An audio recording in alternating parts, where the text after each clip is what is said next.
Hello friends.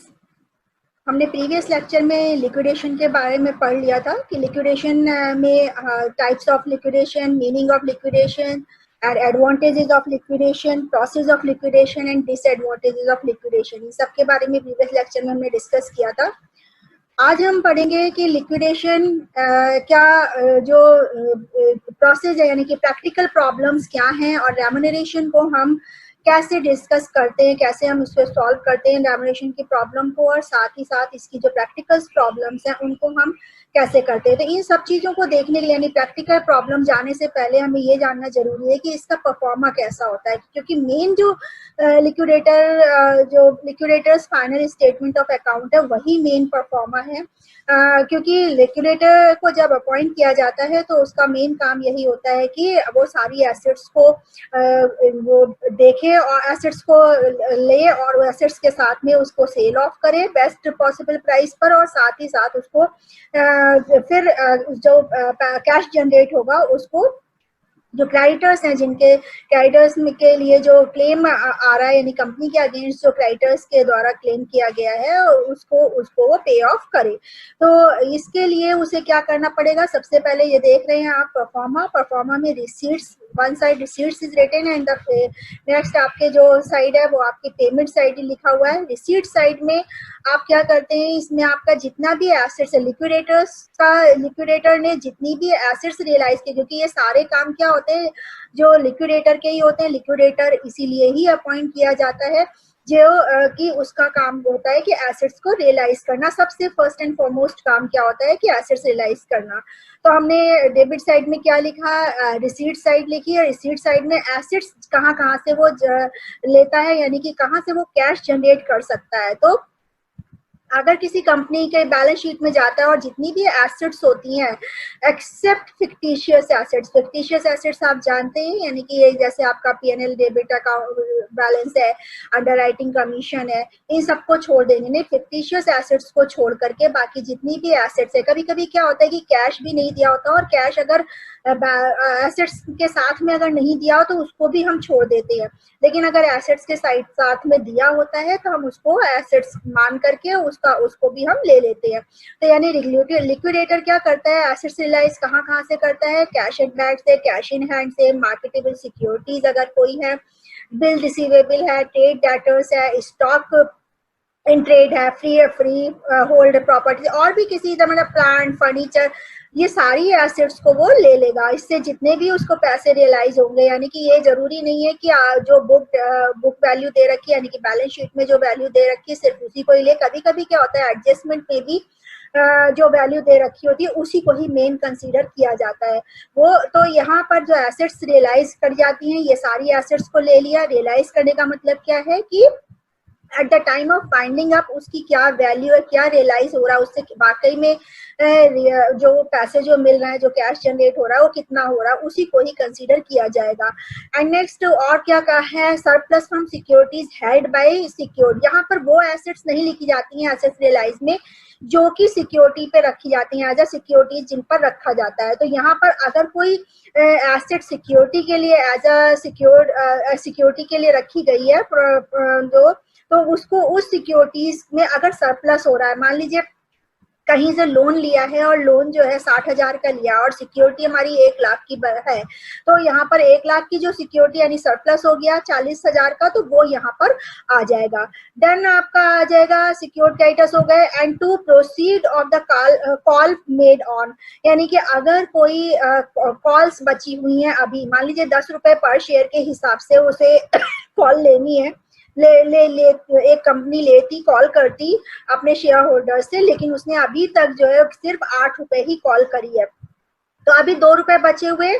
तो जो liquidator क्या होता है, करता है कि जो 2 रुपए बचे हुए वो 2 रुपए इस समय वो कॉल कर सकता है और कैश जनरेट कर सकता है। तो ये सारे जो एक तरह से मीन्स हैं एसेट्स को यानी कैश जनरेट करने के और नेट एसेट्स रियलाइज करने के लिए। जो नेट एसेट्स नहीं है, इसको हम एसेट्स को कहेंगे कि कैश जनरेट करने के लिए जितनी भी जो एसेट्स हैं, साथ ही सरप्लस है फ्रॉम सिक्योरिटीज, जो सिक्योर्ड क्रेडिटर्स के लिए रखी गई के द्वारा रखी गई हैं एंड कॉस्ट को मेड करके इन सब से कैश जनरेट कर सकता है। अब आता है कि पेमेंट के लिए, यानी आप पेमेंट साइड में यानी लिक्विडेटर का आपने सेकंड पॉइंट प्रीवियस लेक्चर में देखा था कि पहले तो वो कैश जनरेट करता है और उसके बाद वो क्रेडिटर्स के अकॉर्डिंग वो पेमेंट क्रेडिटर्स की जितना क्लेम बन रहा होता है अकॉर्डिंग टू लॉ, यानी कि in order to payment of priority जो है उसके अकॉर्डिंग वो पेमेंट करता है क्रेडिटर्स को।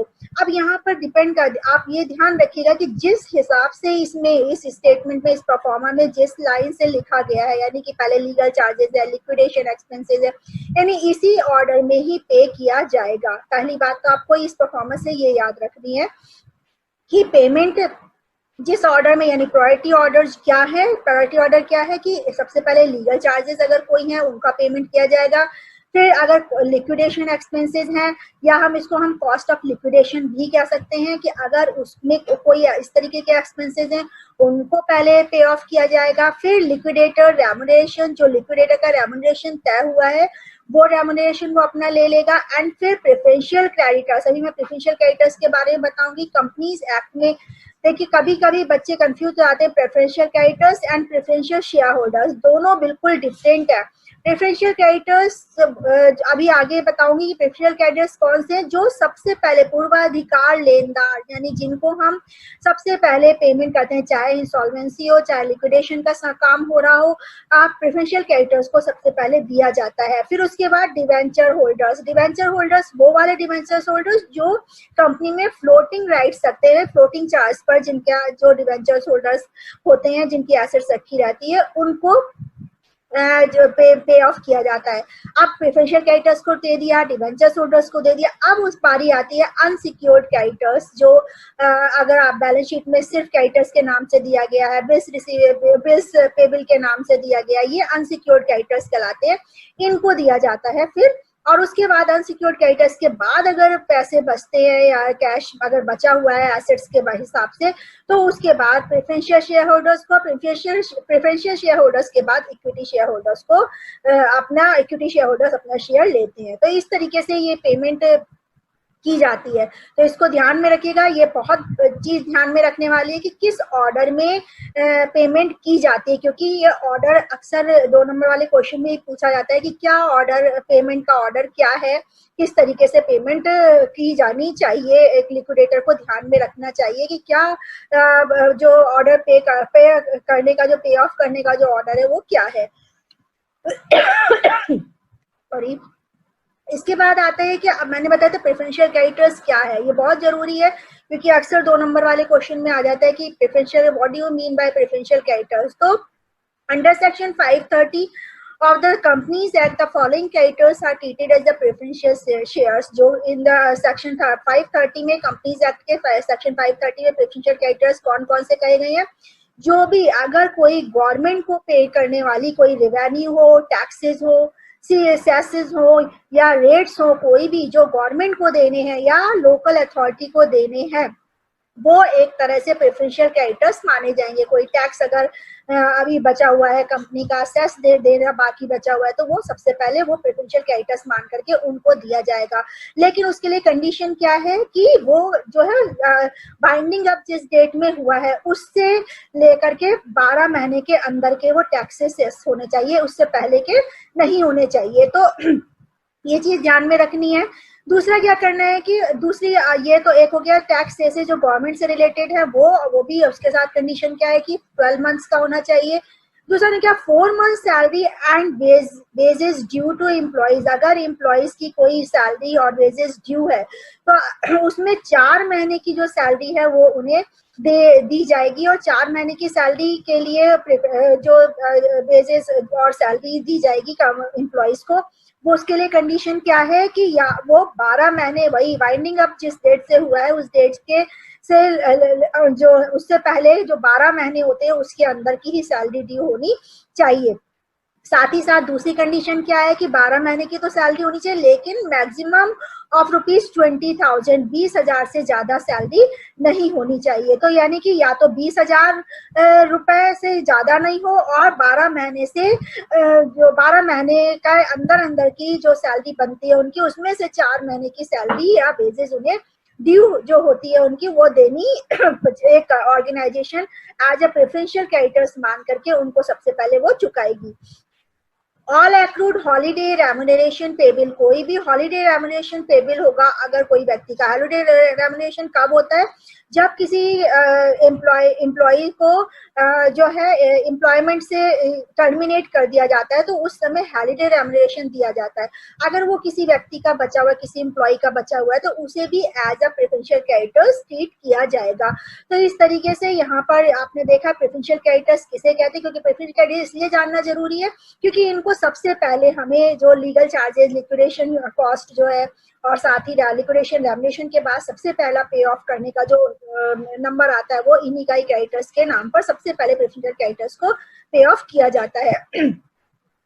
अब आते हैं लिक्विडेटर्स रेम्यूनरेशन। ये बहुत ध्यान देने वाली बात है, इसको शॉर्ट क्वेश्चन ये इसका भी आता है कि liquidator how will you calculate the liquidators remuneration. तो इसको हम डिफरेंट सिचुएशन के हिसाब से हम जैसा जिस हिसाब से क्वेश्चन में दिया होगा उसी के अकॉर्डिंग हम रेम्यूनरेशन को कैलकुलेट करते हैं। तो अगर सिंपल ये दे रखा है कि परसेंटेज ऑन एसेट्स रियलाइज, अगर एसेट्स रियलाइज जो मैंने आपको देखा था कि जो आपकी लेफ्ट साइड में दिया था एसेट्स रियलाइज, ये जो है आपकी एसेट्स रियलाइज, इसके अकॉर्डिंग जो एसेट्स रियलाइज होगी, यानी कि ये वाली नहीं, इसकी सरप्लस और ये सब नहीं, सिर्फ जो एसेट्स रियलाइज हो रही है उनका जो अमाउंट है उस पर उसको हम उसको हम पहले कैलकुलेट करेंगे एसेट्स रियलाइज को, टोटल जो एसेट्स से कैसा कितना जनरेट हुआ।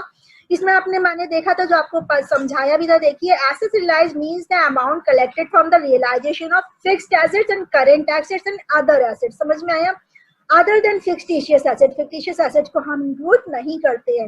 And the cash in bank balance should not be included in total assets for the calculation of remuneration, यानी कि कैश और बैंक को भी हम कैलकुलेट रेम्यूनरेशन के लिए, लिक्विडेशन रेम्यूनरेशन के, लिक्विडेटर रेम्यूनरेशन के लिए इंक्लूड नहीं करते। बट अगर क्वेश्चन में bank and balance are given in the list of the assets के साथ में दिया हुआ है, then cash and bank balance should be included in the total assets for the calculation of remuneration। ये आपको मैंने पहले भी बताया जब हम परफॉर्मा डिस्कस कर रहे थे। इस तरीके से हमने लिक्विडेटर रेम्यूनरेशन को कैसे कैलकुलेट करेंगे। Liquidator remuneration equals to assets realise, जो भी एसेट्स हमारी कैश जनरेट हो गया, assets realise, fixed assets, current assets and other assets को मिला करके इनटू जो परसेंटेज रेम्यूनरेशन की क्वेश्चन में दी हुई है 10%, 12%, 8%, 6% जो भी दिया हुआ है वो अपॉन 100। इस तरीके से हम लिक्विडेटर रेम्यूनरेशन को कैलकुलेट करेंगे। लेकिन इसकी दूसरी कंडीशन क्या कह रही है कि percentage on the amount distributed to the unsecured creditors. ये ध्यान में रखने वाली बात है कि अनसिक्योर्ड क्रेडिटर्स, कभी कभी क्वेश्चन में दिया होता है कि 2% तो हमने एसेट्स रियलाइज पर दिया है और 3% हम अनसिक्योर्ड क्रेडिटर्स पर 3% रेम्यूनरेशन देंगे। तो उस केस में हम क्या करते हैं? फर्स्ट ये स्टेप है, इसमें हमें ये ध्यान में रखना है कि for the computation of the commission को करने के लिए क्या करेंगे? Firstly the amount available of payment और surplus by the ascertain in the following way. पहले हम ये देखेंगे कि कितना अमाउंट अवेलेबल है फॉर द पेमेंट, किसके लिए कितना अमाउंट पेमेंट पेबल है। पहले तो ये डेट है और इसका हमें कैसे पता लगेगा कि कैसा अमाउंट, कितना अमाउंट पेबल है। ये जो रिसीट, पहले तो हमने रिसीट देख ली कि कितना एसेट्स हमें मिल रही है, टोटल हमने देख लिया कि कितने पैसे हमारे पास आ रहे हैं।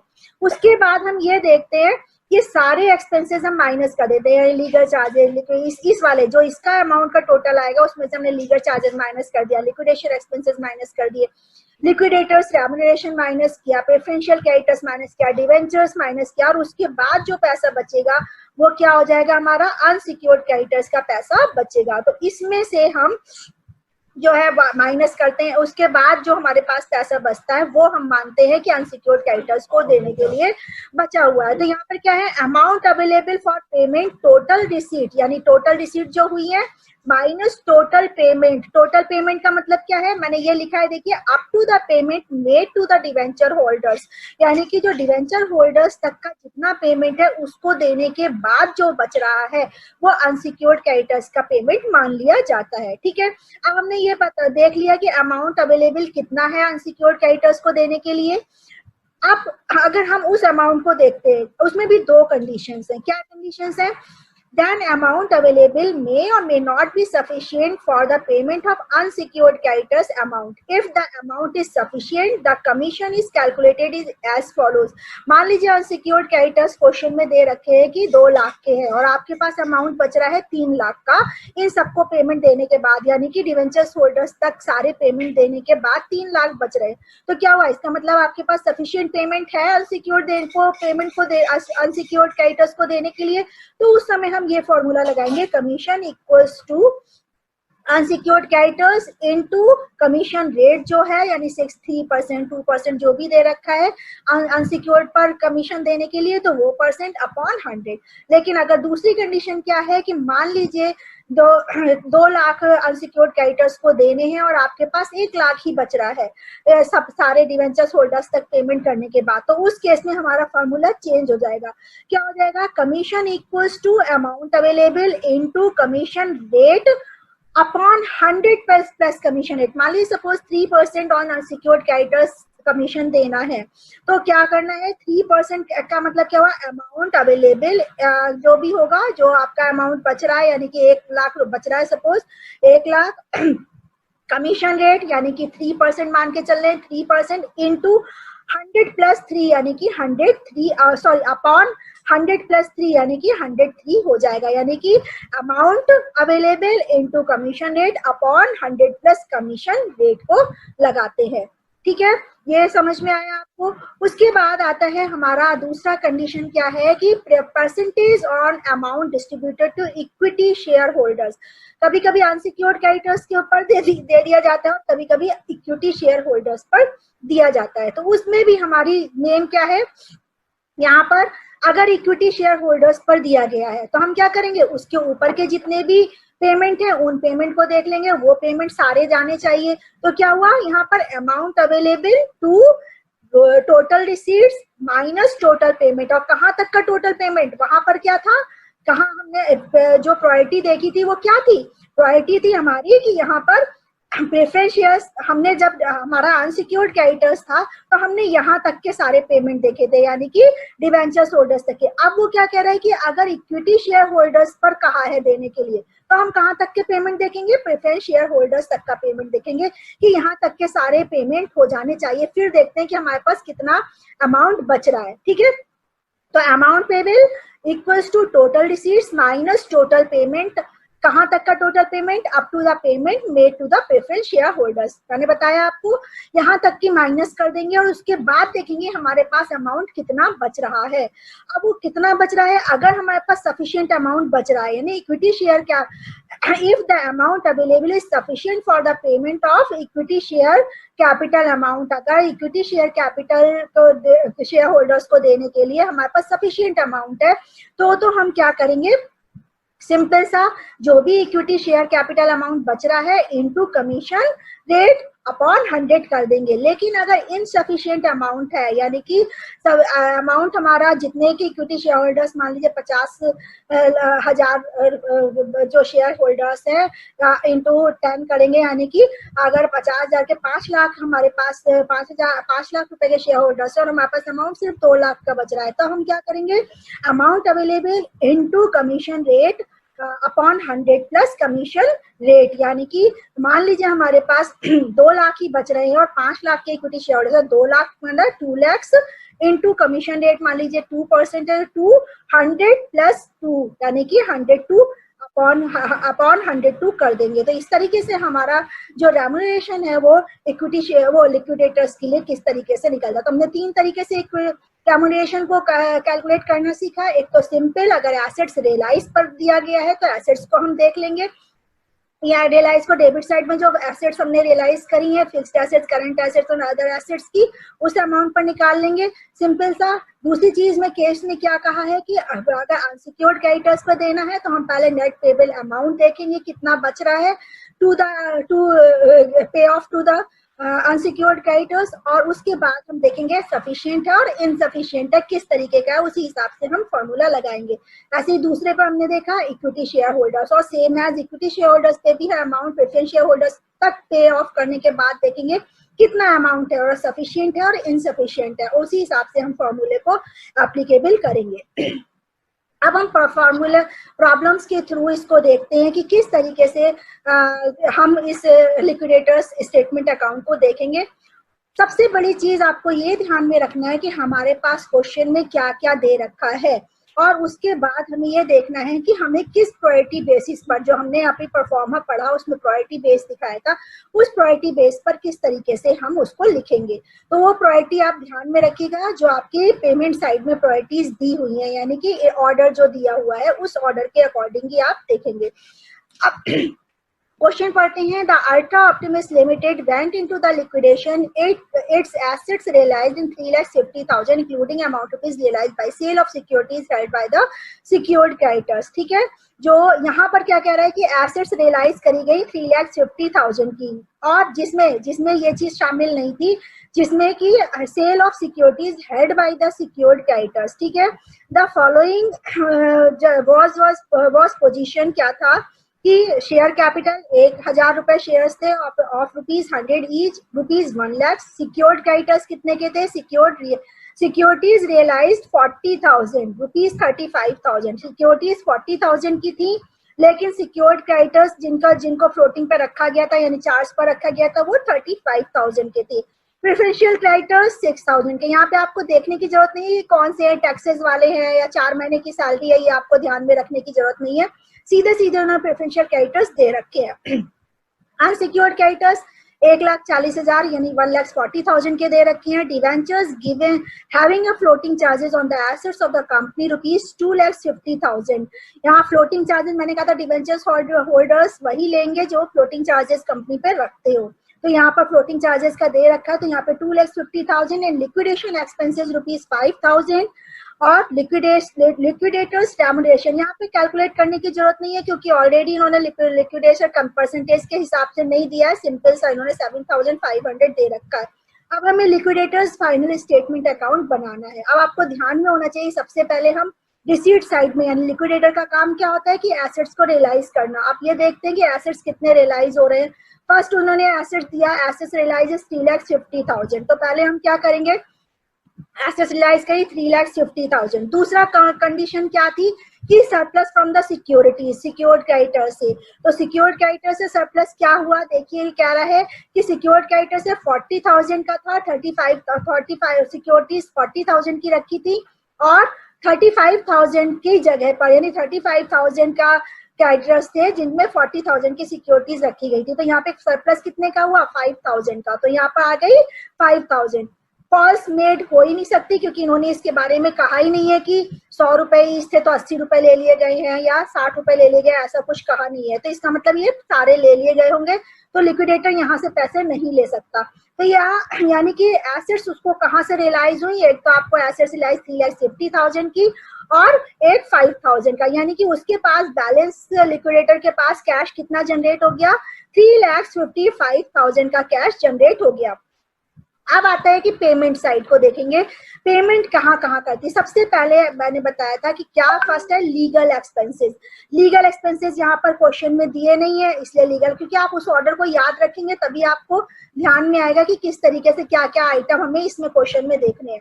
तो यहाँ पे लीगल एक्सपेंसेस नहीं दे रखे हैं तो आप इग्नोर कर देंगे। दूसरा आता है कि लीगल कॉस्ट ऑफ लिक्विडेशन या लिक्विडेशन रेम्युनरेशन, इन दोनों को लिखेंगे। तो लिक्विडेटर्स रेम्युनरेशन क्वेश्चन में दिया हुआ है 7,500 का, और लिक्विडेशन एक्सपेंसेस आपको 5,000 के दिए हुए हैं। उसके बाद आपका आता है preferential creditors.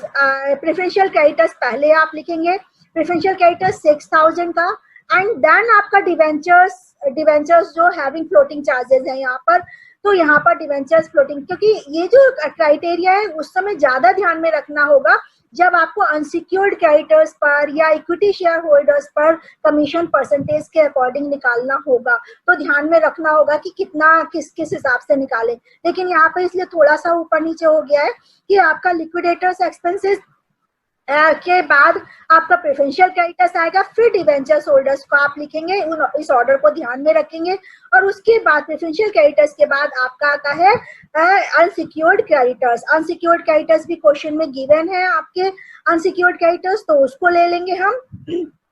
Sorry, unsecured creditors आपके क्वेश्चन में 1,40,000 के दे रखे हैं तो उसको लिख लिया।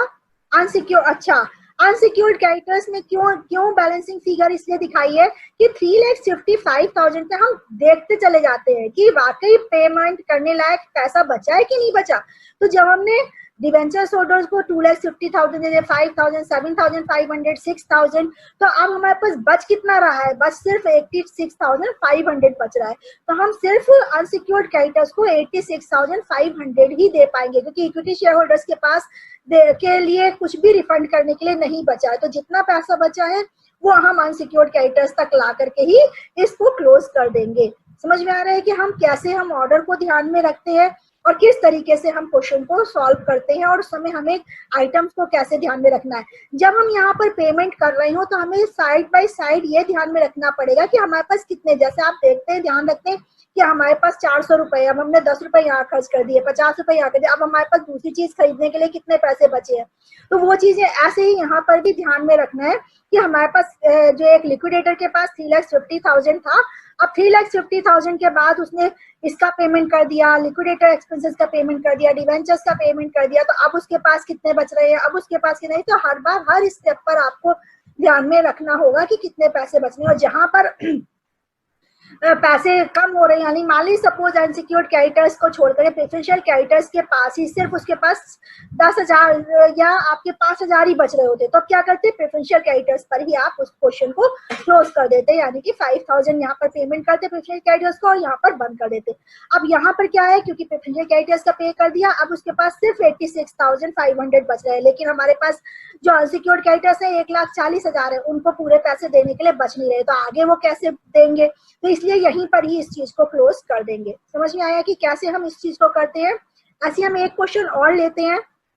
The balance sheet of the Bubble Limited as on 31 December 2004 was as follows. उन्होंने ये बैलेंस शीट दे रखी है, land and building, other fixed assets, stock and debtors, profit and loss account, और ये सारे आपके डिवेंचर्स, यहाँ पे आपका प्रेफरेंस शेयर होल्डर्स भी दे रखे हैं, देखिए इक्विटी शेयर होल्डर्स भी दे रखे हैं, बैंक लोन भी है, 8% डिवेंचर्स भी है, interest outstanding debentures and creditors है, यानी कि लोन भी दे रखा है, डिवेंचर्स भी दे रखा है। आप नीचे के हम देखते हैं, क्योंकि नीचे एडजस्टमेंट पढ़ना बहुत जरूरी है। मैंने आपको स्टार्टिंग में बताया था कि यहाँ पर जब एसेट्स रियलाइज करते हैं तो ध्यान में रखना होता है कि एडजस्टमेंट में एसेट्स एक्चुअल में कितनी रियलाइज हो रही हैं, साथ ही साथ अगर जो सरप्लस रखा गया है, अगर सिक्योरिटीज रखी गई है तो वो कैसे रखी है, किस उस पर रखी गई है, तो सारी इंफॉर्मेशन आपको एडजस्टमेंट से मिल जाएंगी।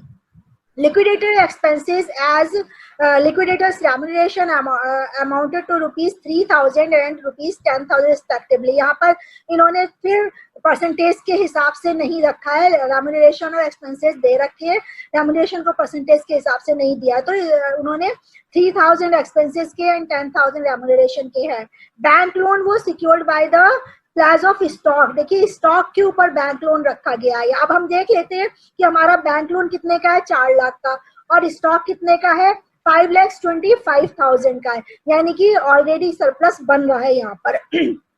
आगे क्वेश्चन देखते हैं, वो कह रहा है fixed assets were realise at book values and current assets at 80% of the book value. ये ध्यान में रखने वाली बात है, कह रहे हैं फिक्स्ड एसेट्स तो बुक वैल्यू पर है, बुक वैल्यू में जो बैलेंस शीट में वैल्यू दिखाई गई है उसी पर ही है, लेकिन करंट एसेट्स की जो वैल्यू वो 80% हो गई है, जो उसकी बुक वैल्यू थी उसकी 80%। हमारे पास करंट एसेट्स कौन सी है, स्टॉक है, डेटर्स है, कि ये जो हमने प्रॉफिट एंड लॉस दिखाए थे, प्रॉफिट एंड लॉस को हम फिक्टिशियस एसेट्स मानते हैं, क्योंकि यहाँ ये फिक्टिशियस जैसे अंडरराइटिंग कमीशन है, डिस्काउंट ऑन शेयर्स है, इसको हम फिक्टिशियस एसेट्स मानेंगे, तो इसको हम ना ही करंट एसेट्स मानते हैं और ना ही फिक्स्ड एसेट्स मानते हैं। तो इस तरीके से हमारी ये फिक्स्ड इसको हम नहीं मानेंगे, इसका 80% से हमें कोई मतलब नहीं रहेगा। अब हम क्वेश्चन सॉल्व करते हैं, कैसे करेंगे, देखिए एसेट्स रियलाइज हम करते हैं।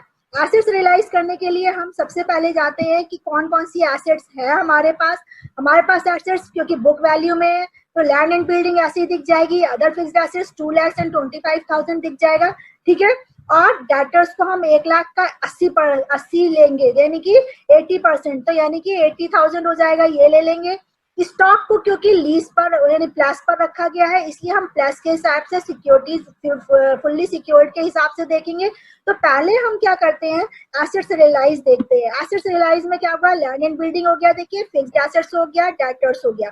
सेकंड क्या था आपका सरप्लस फ्रॉम सिक्योरिटीज। यहाँ पर देखिए आपको 4,20,000 क्यों लिया गया है, क्योंकि 5,25,000 जो है आपका, इसका हमने 80% निकाला, क्योंकि ये हमारी करंट एसेट्स है। करंट एसेट्स का 80% थी, क्योंकि वैल्यू हो गया, इस समय वैल्यू हो रही है, तो हम 80% निकाला, तो 80% हमारा कितना आया, 4,20,000। और लोन कितने का लिया गया है, 4 लाख का, तो सरप्लस कितने का आया, सिर्फ 20,000 का। तो समझ में आया, यानी कि लिक्विडेटर के पास कैश कितना जनरेट हुआ, 3,25,000 का। अब इसको पेमेंट कैसे करते हैं 3,25,000 में से सबसे पहले क्या हुआ, लिक्विडेटर्स रेम्यूनरेशन उसने अपना ले लिया, लिक्विडेटर्स एक्सपेंसेस उसने निकाल दिए। यहाँ पर प्रेफरेंशियल क्रेडिटर्स क्योंकि नहीं दिए हुए हैं इसलिए इसको नहीं लिया। फिर हमने डिवेंचर्स ले लिया, डिवेंचर्स 1,08,000 के हैं, क्योंकि विद इंटरेस्ट ले लेंगे 1,08,000 के, वो ले लिए हमने।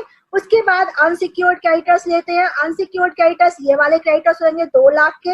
अब ये देखिए हमारे पास बच भी रहा है पैसे की नहीं, देखिए 1,08,000 हमने दे दिए, 10 लाख दे दिए, 3,000, लेकिन अभी हमारे पास 2 लाख से ज्यादा का बैलेंस बच रहा है, यानी कि हम क्रेडिटर्स को भी पूरा पेमेंट कर देंगे 2 लाख रुपए का। उसके बाद अब हमारे पास जो है इक्विटी शेयर होल्डर्स, हमारे पास कितने के बचे हैं, प्रेफरेंस शेयर होल्डर्स 80,000 के हैं और इक्विटी शेयर होल्डर्स 1,20,000 के। लेकिन राइट क्या है कि पहले प्रेफरेंस शेयर होल्डर्स को देंगे, अगर बचता है उनको देने के बाद तब इक्विटी शेयर होल्डर्स को लेते हैं। तो यहाँ पर क्या हुआ कि प्रेफरेंस शेयर होल्डर्स का हमारे पास अब बच कितना रहा है, सिर्फ 4,000 रुपए बच रहे हैं, तो हम फिर इन्हीं को ही पेमेंट कर देंगे प्रेफरेंस शेयर होल्डर्स को। और प्रेफरेंस शेयर होल्डर्स के बाद इक्विटी शेयर होल्डर्स के पास कुछ नहीं बच रहा है, इसलिए उनको पेमेंट नहीं दिया जाएगा, यहीं पे ही हम क्लोज कर देंगे। और ये निकालना बहुत जरूरी हो जाता है कि 4,000 में थे, यानी कि प्रत्येक शेयर प्रेफरेंस शेयर होल्डर्स को कितने पैसे मिले, तो 8,000 शेयर थे, 4,000 रुपए, यानी कि 0.50 यानी 50 पैसे, 1 रुपए में 50 पैसे के हिसाब से इनको पर शेयर होल्डर्स को पेमेंट दिया जाएगा। तो समझ में आया कि कैसे हमने करा इसको, शेयर प्लस में जब रखा जाता है तब कैसे करते हैं और किस तरीके से हम इसको निकालते हैं। एक क्वेश्चन और ले लेते हैं, कह रहा है कि company limited went to the voluntary liquidation in 1 March 1991, the following are the expected from its book on the, जो कंपनी है बुक ऑन दैट डेट, जो भी है। आपकी कैपिटल आपका क्या है, 50,000 की शेयर होल्डर्स दे रखा है, debenture secured by the floating charges लिखा हुआ है, फ्लोटिंग चार्जेस है तो इसको हम कंसीडर करेंगे। बैंक ओवरड्राफ्ट 30,000 का दे रखा है, क्रेडिटर्स दे रखे हैं 40,000 के, इधर building plant machinery stock book debts 75,000 के, लेस आपका 10,000 65,000 बचा, यानी कि बुक डेट्स को हम कंसीडर मेन आपका 75,000 का करेंगे। आपका होता है call scenarios, cash in hand, sorry cash in hand, और आपका profit and loss account, profit and loss account को कंसीडर नहीं करेंगे। अब नीचे देखिए मेन तो आपका एडजस्टमेंट है कि कैसे हम करते हैं। Plant and machinery and building are valued at ₹1,50,000 and ₹1,20,000, ये वाली वैल्यू नहीं लेंगे अब हम किसकी लेंगे, 1,50,000 एंड 1,20,000, ठीक है। On realisation losses of 15,000 are expected on stock पर जो लॉस हो रहा है वो कितने का हो रहा है, 15,000 का, यानी कि हमारे पास 60,000 के बचे, ठीक है। बुक डेट्स में रियलाइज ₹70,000, यानी कि बुक डेट्स हमारे पास, सॉरी स्टॉक है, स्टॉक हमारे पास 95,000 का है, 95,000 में से 15,000 हम माइनस कर देंगे, ठीक है। उसके बाद स्टॉक कह रहा है, बुक डेट्स कितने कह रहा है 70,000 का, हम 75,000 नहीं लेंगे 70,000 लेंगे। Calls in arrears are expected to realise 90%, calls in arrears हमारा 1 लाख का था, लेकिन हमें मिल कितने गए, 90% रियलाइज हो गए, ठीक है। Bank overdraft is secured against the building, ये ध्यान रखिएगा क्या है, बैंक ओवरड्राफ्ट बिल्डिंग के अगेंस्ट लिया गया है, तो हम बिल्डिंग को फिक्स्ड एसेट्स में कंसीडर नहीं करेंगे, इसको हम सरप्लस वाले में देखेंगे, ठीक है। Preferential creditors for tax and wages are ₹6,000, preferential creditors कितने के हैं 6,000 के, एंड मिसलेनियस एक्सपेंसेस आउटस्टैंडिंग ₹2,000, इसको हम कंसीडर नहीं करेंगे। Prepare statement of affairs to be submitted to the meeting of creditors, ध्यान में रखना है। इसको हम 2 तरीके से देखते हैं, इसको देखने की इतनी जरूरत नहीं है, क्योंकि ये जब आप इंसॉल्वेंसी अकाउंट की तरह अगर बनाने के लिए कहा गया है तो अब आप इसको देखिएगा, उसमें शॉर्ट में मैं इसको एक्सप्लेन कर देती हूँ, लेकिन इसमें ज्यादा डीप जाने की जरूरत नहीं है। क्या है, करंट एसेट्स आपने देख ली 10,000, 70,000, 90,000, क्योंकि हम रियलाइज वाली लेंगे वैल्यू, ना कि हम ऊपर बुक वैल्यू वाली लेंगे, ठीक है। कैश तो वैसे ही आ जाएगा सेम, बाकी book debts, call scenarios and stock ये आप देख लेंगे। फिर आपका fixed assets, plant and machinery 1,50,000, building को कंसीडर नहीं करेंगे क्योंकि वो एज अ प्लेस रखी गई है। तो यहाँ पर बिल्डिंग को लिया 1,20,000 माइनस 30,000, क्योंकि बैंक ओवरड्राफ्ट 30,000 का है, तो सरप्लस कितने का हो गया आपके पास 90,000। आपके पास टोटल अमाउंट अब कितने का बचा 4,90,000 की, यानी कैश जनरेट हुआ। टोटल अमाउंट लिक्विडेटर के पास पे ऑफ करने के लिए कितना है 4,90,000। अब लायबिलिटीज क्या क्या है उसके पास, क्योंकि ये वाला परफॉर्मा आप सोचेंगे कि अलग तरीके का क्यों है, लेकिन ये अलग तरीके का इसलिए क्योंकि अगर कभी कभी क्वेश्चन में क्या आता है कि इंसॉल्वेंसी की तरह से आपको बनाना पड़ता है, तब क्योंकि क्रेडिटर्स को दिखाना है, क्वेश्चन में दिया गया इस तरीके से वो इंसॉल्वेंसी अकाउंट की स्टेटमेंट की तरह बनाया गया है ये। तो इसको इस तरीके से अगर कहा इंसॉल्वेंसी के तरह कहा गया तब आप ऐसे बनाएंगे, अदरवाइज लिक्विडेटर्स स्टेटमेंट जो फाइनल स्टेटमेंट है वैसे ही आप शो करेंगे, इसको इतना डीप जाने की जरूरत नहीं है, ठीक है। तो क्योंकि इंसॉल्वेंसी अकाउंट आपने उसमें फर्स्ट ईयर में पढ़ा होगा, उसमें इसी तरीके से लिस्ट एज पर लिस्ट के अकॉर्डिंग बनाया जाता है। तो यहाँ पर हमने देखा प्रेफरेंशियल क्रेडिटर्स को पहले पे ऑफ किया, उसके बाद जो हमारे पास कितना बच रहा है 4,84,000, तो हमने फिर डिवेंचर्स होल्डर्स को देखा। यहाँ पे हम देखते चलते हैं हमारे पास कितना कितना बच रहा है।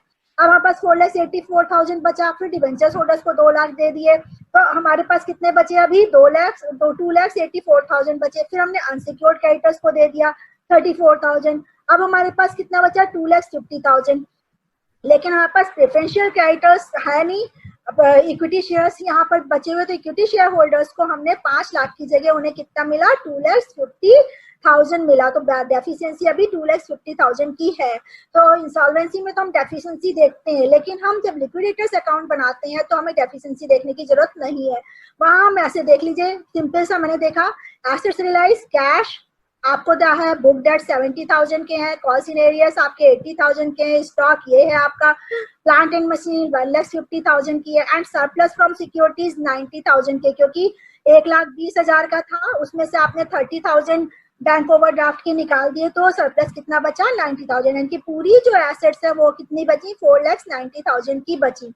लेकिन उसमें से पे ऑफ किया, पे ऑफ करने के लिए यहाँ पर देखिए ना लीगल एक्सपेंसेस है ना रेम्युनरेशन के बारे में कोई जानकारी क्वेश्चन में दी गई है, तो हम क्या करेंगे सीधे सीधे प्रेफरेंशियल क्रेडिटर्स को पहले पे ऑफ कर देंगे।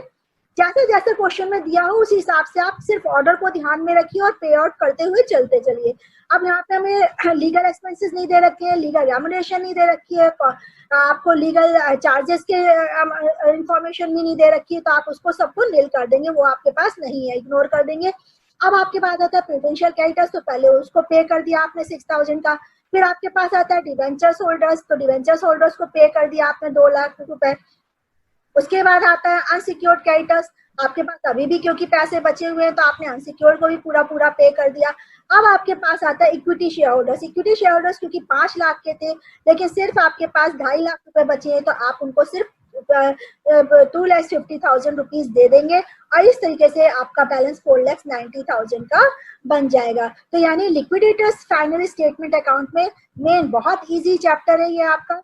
आपको बस ये ध्यान में रखना है कि किस तरीके से आपको पे ऑफ करना है और कैसे आपने एसेट्स से और आपके सरप्लस से और कॉल से 3 ही मेन मीडियम होते हैं जिनसे आपको पैसे यानी कि एक लिक्विडेटर्स को पैसे यानी कैश जनरेट करना होता है। तो वो आपको ध्यान में रखना होगा, उसको क्वेश्चन में जैसे जैसे दे रखा हो वैसे वैसे आप लोग करते जाएंगे।